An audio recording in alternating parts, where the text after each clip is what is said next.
আসসালামু আলাইকুম। এই যে প্রিয় দর্শক, দেখেন আমাদের এখানে মরিচের চাষ। এই যে এটা হলো পাহাড়, ওই সাইডে হলো এটা পাহাড়। এই যে পাহাড়ের পাশে মানুষে কিভাবে চাষাবাদ করতেছে আপনাদেরকে দেখাচ্ছি। এই যে দেখেন এগুলা পাহাড়, এই যে এখানেও মরিচ, তারপরে বিভিন্ন রকমের এই যে সিম।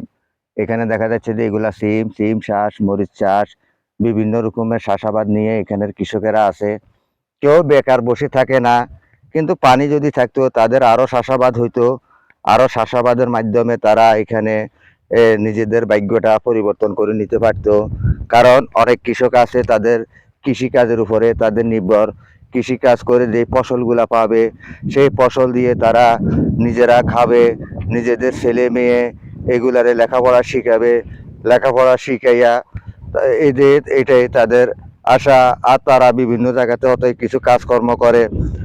তাই এখানে অনেকের চাষাবাদ হইলো কৃষিকাজের উপরে তাদের নির্ভর। সেই কৃষিকাজ যদি মানুষ করতে না পারে তাহলে মানুষ কিভাবে চলবে? তাদের একটাই প্রত্যাশা, তারা এখানে যেন একটা নলকূপ পায়। এটা হইলো আমাদের চট্টগ্রাম হাটাজারি আদর্শ গ্রামের মধ্যম পাহাড়তলির চিত্র। কারণ এখানে অনেকগুলা জমিন আপনার খালি পড়ে রয়েছে। ওই যে দেখেন এখানে আমি দেখাচ্ছি অনেক জমিন খালি পড়ে রয়েছে, কিন্তু তারা চাষাবাদ করতে পারতেছে না।